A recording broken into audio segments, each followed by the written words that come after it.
Hi everybody, it's Mary Satoli from the Follow Your Bliss Foundation again, and I'm back with this week's video. I had a request. Someone wanted to talk a little bit about getting your life back after you finish your taper and your healing. I know a lot of you have lost your jobs, a lot of financial devastation. I went through all that too. I'm still going through it, trying to rebuild my life.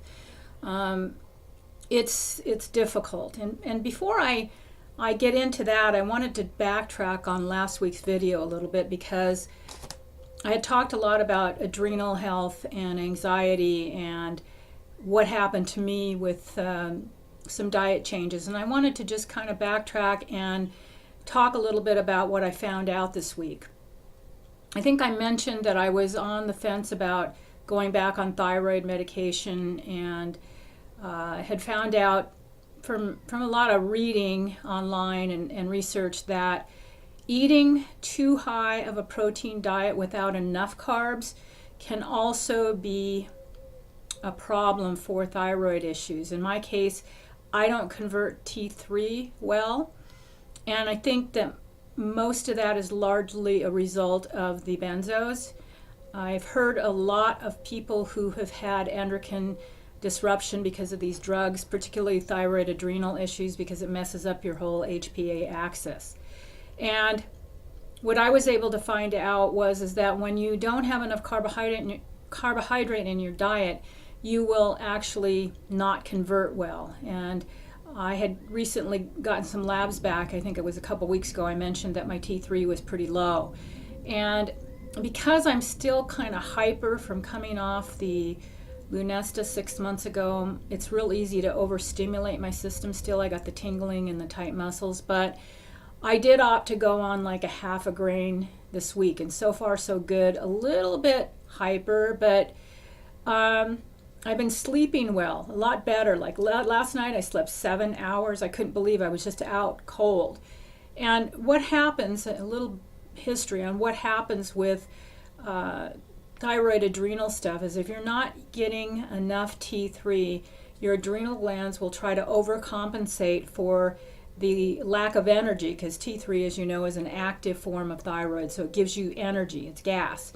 And if you don't have it, the adrenals are going to put out more cortisol to try to make up for the energy demand. So you've got a vicious circle happening, and you'll end up, because I'm already, I think, on the end of hypercortisol stuff going on, like a lot of us, your adrenals are just so overstimulated, the whole system, that you end up with the situation I've got. So I'm in this tweaking stage of my life where I'm trying to find the right balance of hormones and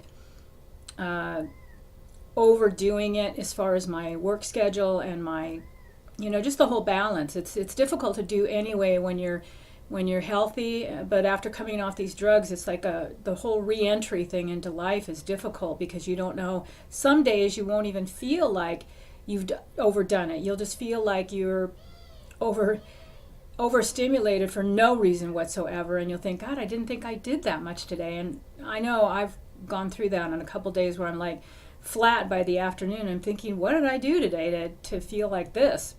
And that's when I do my second round of TM for the day, and my yoga is I try to create this rest activity balance throughout the course of the day, so I'm not just on high speed cortisol put out all day from the time I wake up. I have this nice pacing thing that's going on with my life. So that was part of really getting my life back.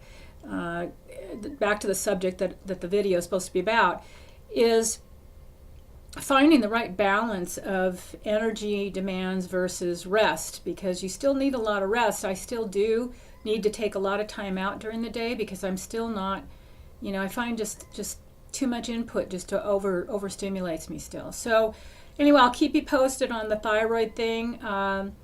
I'm not going to take a whole lot, because I feel pretty good. My energy's good. I'm working out every day, but the weight gain and the hair loss, and I meant to share this whole adrenal thing with the hair loss thing. If you can see here, I don't know how close you are, but this part of my hair all came out in the back. I had literally just this piece of hair and nothing. It fell out all over the place about a year ago after I came off the benzos. It was horrific. I had hair down to my ass, all, this curly and thick like this. And so in about a year, I've managed to grow this much back, and I have quite a bit still that didn't fall out. Thank God I had a lot of hair, because, oh my God, I would have been bald with all the hair that I lost. It was just coming out in clumps and clumps. So I couldn't figure out before I got the thyroid test back why all my hair was falling out again. I had I think about a month, this last month, where every day I'd get out of the shower, comb my hair out, and I'm thinking, this seems like a lot more hair than I was losing, and I'm not stressed now. I've got a good pace.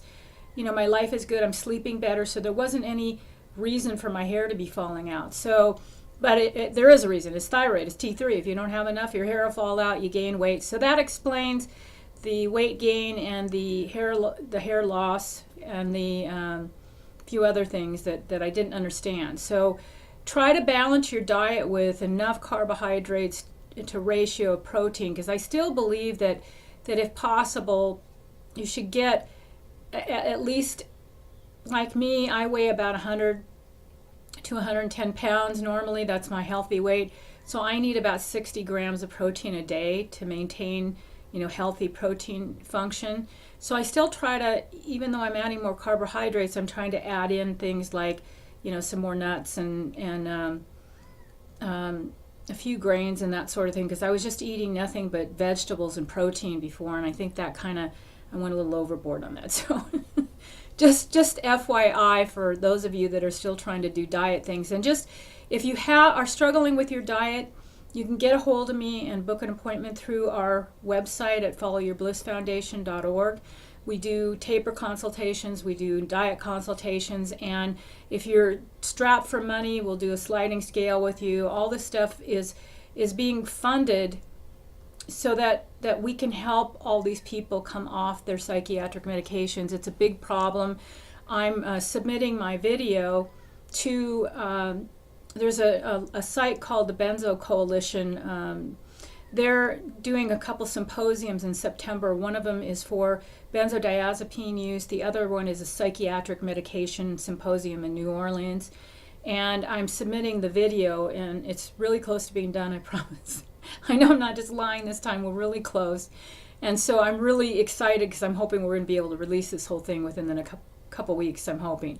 So anyway, back to the original subject that I wanted to talk about. I'd had a request to talk about the reentry back into life and how to get back.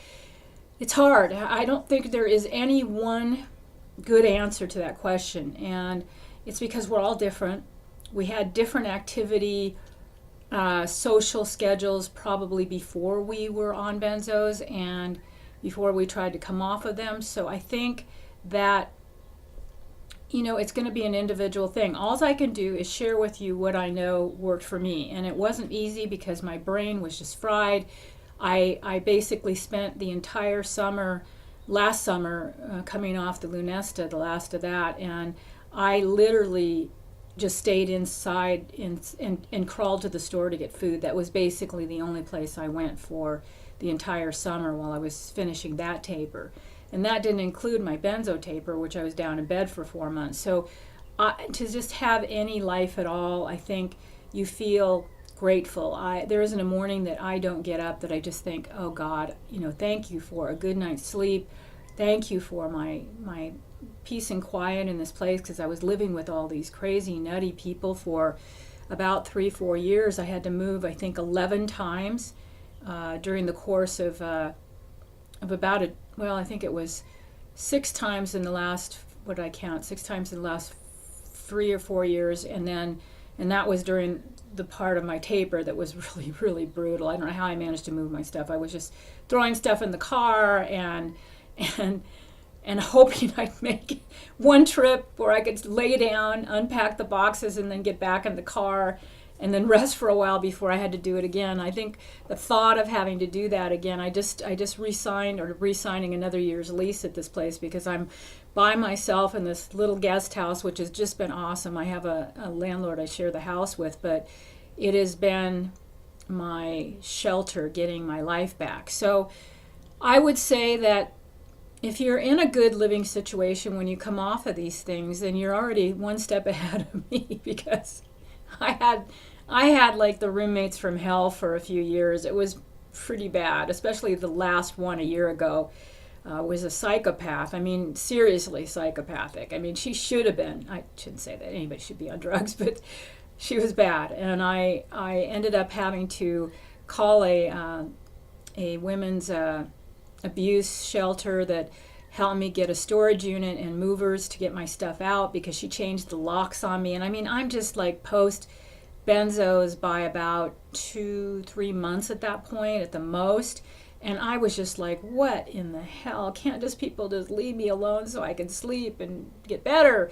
And it was brutal. So if you guys have a stable living environment and a family that's supporting you, you're one step ahead. But if you don't, and I know a lot of people that have lost relationships and it's lonely, but you know, one of the things that I found from coming off of the stuff and getting into meditation and yoga and just really immersing myself in all of my healing and my own personal stuff that I needed to work out for the last couple of years, because there's a reason they're addictive drugs, but we're also medicating because in the first place our lives are out of control and we've got anxiety and we're not managing our stress levels well. So we end up needing to take a pill because everything's out of control. I know my life was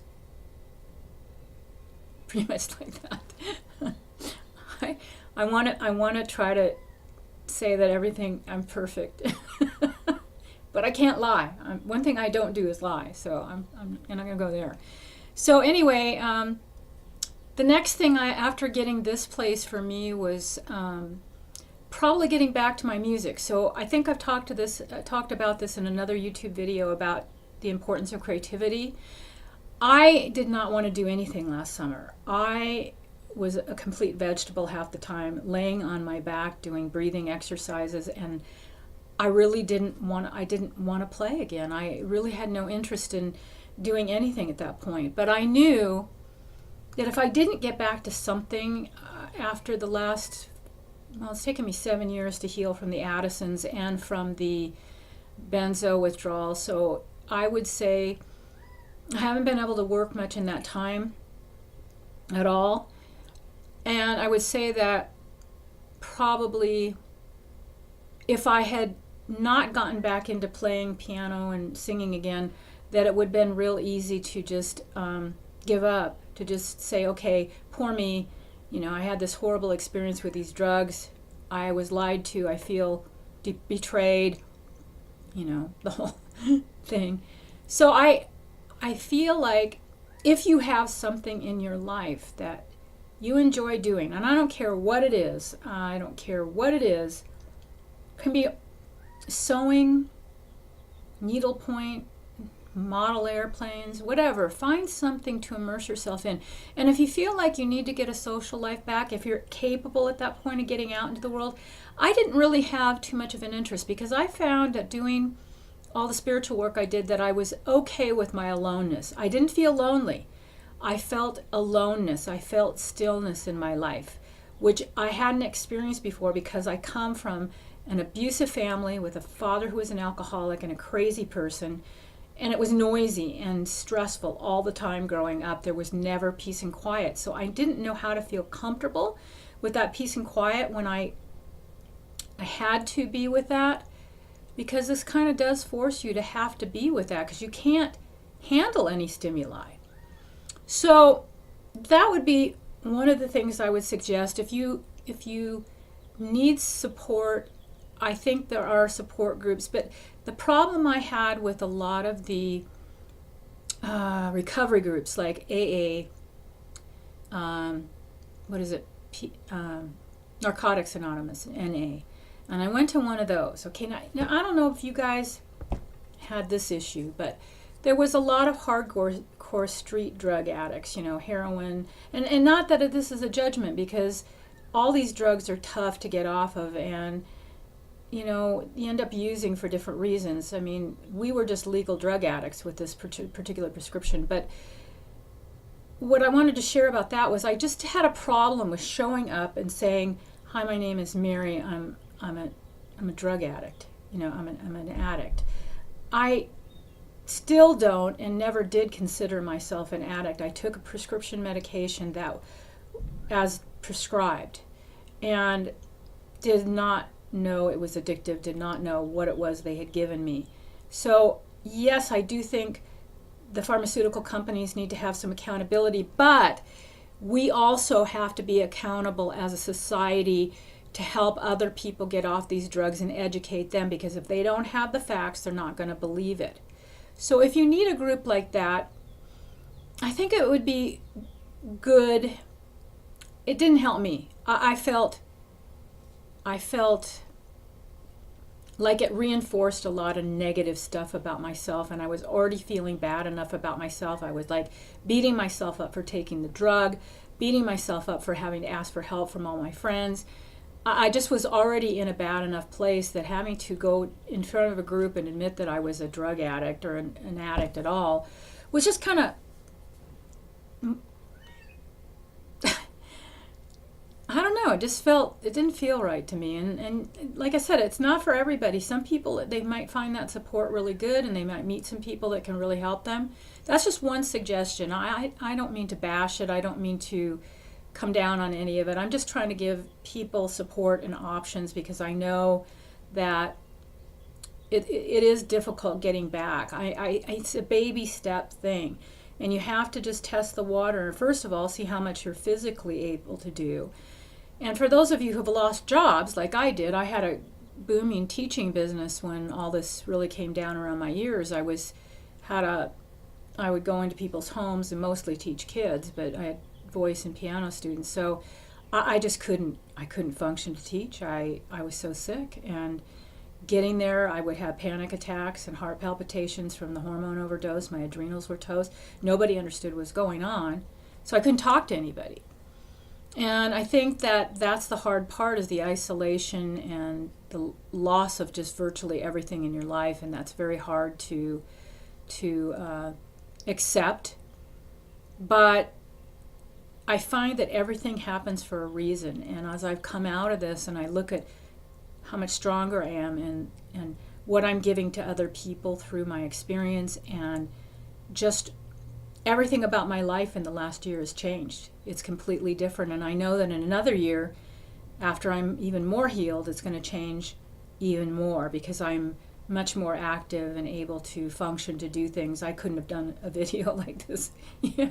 I mean, I could have, but you guys probably wouldn't be watching it right now, because I would be literally still trying to get through the first sentence, and you would have turned off the video by now. So there's baby steps with this. There's this process where you can only do so much until your brain and your body heal. So the next thing would be, and for me, it wasn't like I went back out and I started playing gigs. I'm still not doing any live shows yet. I would be terrified to do that still, and I'm probably looking at about a year out before I'll be ready to do any more live shows moving forward. But the recording process for me was a good stepping stone to get my career back and this project. So even if you have to find something like what I'm doing, find something that you have knowledge about. It can be anything, and start a YouTube channel like what I did. It's for me, I'm not making money off this. I'm just doing it because I want to. I want to help people. I want to share my experience. I want to make an impact on what's happening, and I'm hoping that when I submit my videos to the Benzo Coalition, that if I get a chance to have the video played, that I'll also be healthy enough in September to be able to go to the symposiums and share my story and have more of an impact in other ways once I'm back out into the world. So you guys might want to consider I know a lot of people, I've read posts on here, comments that I've gotten, and I want to thank you guys, by the way, for all your comments and likes and shares and stuff like that. I've met some people that I become Facebook friends with through this, and I've read their pages, and they're doing the same thing in their own way. They're sharing their experience, because that's the only way that we're going to have change with this healthcare system, is for all of us to share what has happened to us, because that is the most important thing with this whole benzo thing, is for those of us who's been damaged by it, which is about 30%, which is still millions of people. When you see my video, you'll see the statistics on this. I mean, there's 14 million people right now on this drug. That's just benzos. It's not other psych meds. And when you figure all that in, even at 30% of us that are having serious withdrawal problems, sick, debilitated, that's about 5 million people. And that's just in the U.S. We're not talking worldwide. I was just watching on the Benzo Coalition forum, Heather Ashton's did a video, and she's talking about the impact that they're having in the UK with all this stuff, and just what a huge problem it's become. And it's gotten bigger because our whole society sped up, and there's more anxiety, and we're all disconnected. So this was a way for me to not only get my life back and help other people, but to reach out and feel like I get excited when I get to do a video, because I'm feeling like, I get to meet more friends, and I get to share my stuff and my music and my experiences. And so I get excited when I get, like today, I was like all excited because I get to put makeup on and I get to look like a real person, even though I'm still not really out in the world the way that I want to be. But so that's one thing you can do, because you will meet new friends online. And I know it's not the real deal, but for me, the internet was a godsend this last 6-7 years. I don't know what I would have done without YouTube, and just being able to do the research about this stuff. Like how? I mean, none of us would know if it weren't for the other people that have come off these drugs and shared their stories. None of us would know. So that's just kind of one suggestion. That's what I did. And then slowly, as I got off the Lunesta last fall, and then I went through kind of a bad setback after that.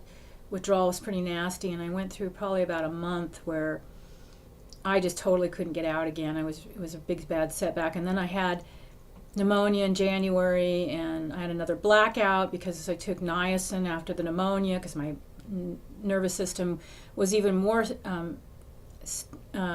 sensitive, because the pneumonia, you're not getting as much oxygen to the brain. So I've always been able to take niacin through my whole withdrawal for headaches, and I took one and boom, I bashed my head. I had a scar here. I woke up with blood all over my face on the bathroom floor, and I've had like 3 or 4 of those since the last dose of benzos. And one, I had to have my head stapled together because I cut my head open on the tile floor. That was at the other place I was living. And my landlord gets back from San Francisco, and she's like, I heard you were in the hospital. And I'm like, how'd you? I didn't tell anybody. It was like her neighbors are texting her. I'm thinking, God, doesn't anybody keep anything private anymore? So yeah, I had that, and then I had vertigo the last 6 weeks from the concussion that I got from that, and that was brutal. I was under my covers, sweating, soaking t-shirt with vertigo, staples in my head. It was horrible. It was horrible. So I'm grateful for every good day I have. I mean, every decent day I have. So then I had the second one last spring. About this time, I sprained my back. I was at a Sprouts grocery store. I don't know if you guys know what that is, but it's in Arizona. It's a natural food store. And I just going along, and I'm fine 1 minute. I'm like doing my shopping. I'm at the checkout. I had all my groceries there, and I just started feeling dizzy. And the next thing I know, I am staring at 3 cashiers that are trying to call the paramedics, because I'm just, boom.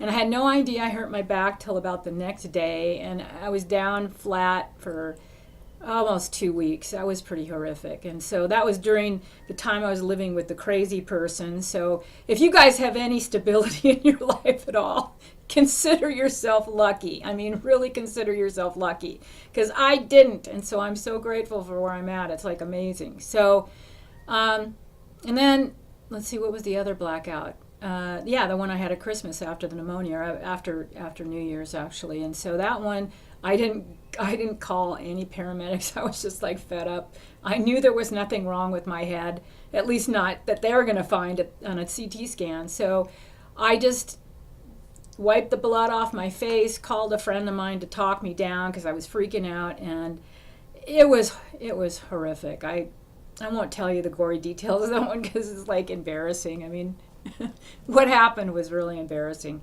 So anyway, I wanted to back up to where I was at that point then. So I had written Return from the Abyss, the video, the music to the video, the song about my withdrawal, and that's what's coming out. And then I got further into, and it was, not like I did all this at one time. I had weeks in between where, like, I was in the hospital for 3 days with pneumonia. I had to wait like a month to finish recording the song. It was not like before Benzo Withdrawal, where I could go in and finish 6 recordings in 2 weeks. I'd be in the studio all day. It was baby steps. And it's still baby steps in a lot of ways, because I'm recording, but I'm at home where there's no stress. So you have to kind of find ways to, you're renegotiating your life a little bit, I guess. It's kind of like, okay, how can I do what I love to do? Or even, things that maybe you're not love to do, but you like to do, or whatever. And how do I set it up so I can do my life differently, and I don't have these layers of stress that are going to add to problems while I'm still healing? That's kind of part of it, is find a way to work around the issues that you're having. So let me think. So after I did started the recording, then we set this home recording thing up, and then it was like, boom, it liberated me enough to be able to micromanage my schedule so that I could do things when I was having a good day. I still have to, like, if I'm doing vocals, I have to be really rested, and I have to, like, get up and say, okay, I think I can do that, because what's really been a challenge for me is because my muscles are so tight, it's affecting my vocal cords, which are muscles. And so people don't realize how difficult it's been to get my voice back with all this. It's like some days I'm really hoarse, and with the thyroid thing, that adds to it. So it's not an easy task. You really have a lot of courage. I have to hand that to anybody who's gotten off these drugs, anybody that's listening. And you just have to find these little things. And the hard part is that no one other than people who've gone through it are ever going to understand ever what you've had to endure. They're just not, because it's unimaginable what we've had to endure coming off these drugs. It really is unimaginable. So I know some of you are like in the process of like trying to go back to work, find new employment, reinvent yourself. And in a way, I did too, because I couldn't go back to teaching. I couldn't. And in some ways, the whole transformation, for me anyway, changed me. It was like, I have to do something really different with my life, because I can't go back to my life the way it was. Even if I didn't have all the withdrawal symptoms and I could do whatever I wanted to do, I would have to do it differently on my terms, because there was something about this experience for me, at least, I don't know if this is true for all of you, that shifted my thinking of, I'm not going to put up with that anymore, because I've already had to endure too much with this. So I'm going to do life on my terms. And that's how it changed me, is this whole thing that I've created with the nonprofit and this new CD and my screenplays, is doing my art on my terms and not doing it the way the rest of the world has always told me that I've had to, because I'm not putting up with that anymore. Too many people told me I was crazy coming off these drugs, that I was still having symptoms and it was impossible. And there's just a lot of judgment, because until you've gone through it, I didn't have kids. Good example. I never had kids. So if somebody tells me what labor pains are like, I'm like, what's the big deal? I don't get it. I'm not going to get it. So I think that you just have to take it one day at a time, and you have to really literally give it up to a higher power and say, okay, how do I serve? What do I do with my life after benzos? What do I do differently in my life? And you start asking.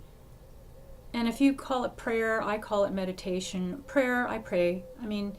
I ask for guidance. And that was one of the biggest things that I learned, to just open myself up to allowing things to come to me rather than trying to force a square peg into a round hole. And it's hard, because you want to get back to living. You want to get back to your life. And you still for a long time can't do that, and at least not if you don't want to have a huge setback. And I can't I am okay with where I'm at with the baby steps at this point, because I'm functional enough that I'm here and I'm doing something productive again with my life, and that feels good. So if you can do anything that makes you feel good, that's going to help your healing. I really believe that, because those feel good hormones and endorphins and all that stuff, they really do help you heal. So if you can do anything to serve other people, volunteer your time, you'll meet some new people, and maybe go volunteer at some place that deals with these kinds of things. You know, I mean, I know that there aren't a lot of organizations like mine that help people get off these drugs. I mean, they're all about getting you on them. They're not about helping you get off of them. So that's one of the reasons I started this, is there just wasn't enough support, and I was grateful to have the compounding pharmacist and all the people that helped me. So I hope this video has helped. I can't say enough about, feel free to reach out to me if you need support. I'm available when I can to either exchange emails. You can set up a phone conference with me. I'm really, really all about wanting to help you guys in any way that I can, because I help you heal, I heal more if I help you heal. So find your bliss. That is what my organization is all about. Find something that gives you joy and do it with a passion. And that would be my biggest piece of advice for those of you trying to get your life back. If you're trying to go back to your old job, maybe you need a change. Maybe you need to start a whole new career, go back to school, train to do something else. I mean, this was a huge learning curve for me with, YouTube and all these things that I wasn't real involved with doing before, but I, got the camera, and I got, all these other gadgets that I don't particularly like to do all that much. So not a gadget gal. I have trouble with TV remote control and stuff. So but do whatever you have to do to just get your mind off of what you don't want, like all your negative chatter, self-talk, your beat yourself up stuff, your symptoms that you're having. And that's what I do. I still have them, and it's still there, but I don't notice it as much when I'm recording. And when you get to that point where you can, which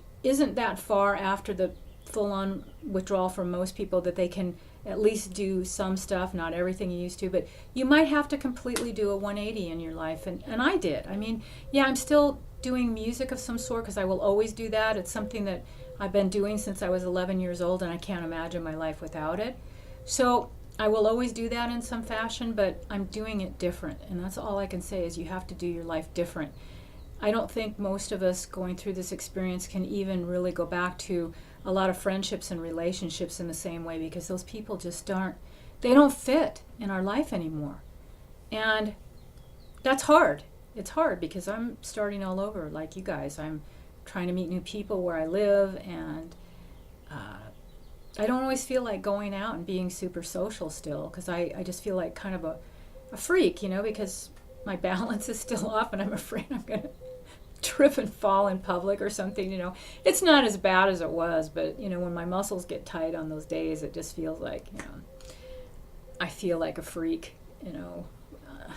Can't even, I'm sure that some of you can understand this, but anyway, so again, if you guys have any subjects you want me to cover, I'm glad to talk about it and share whatever. Stay tuned. Like I said, our video should be coming out like any time now. I'm just waiting for Dan, my partner, to get the mixing done.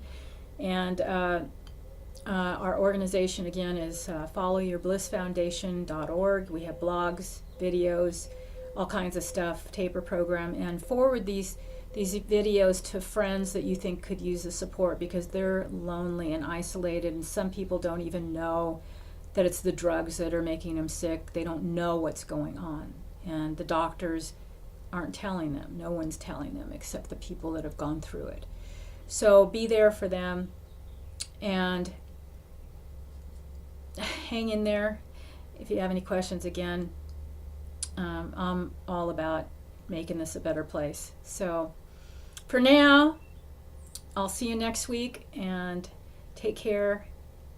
Thanks for watching. Bye, everybody.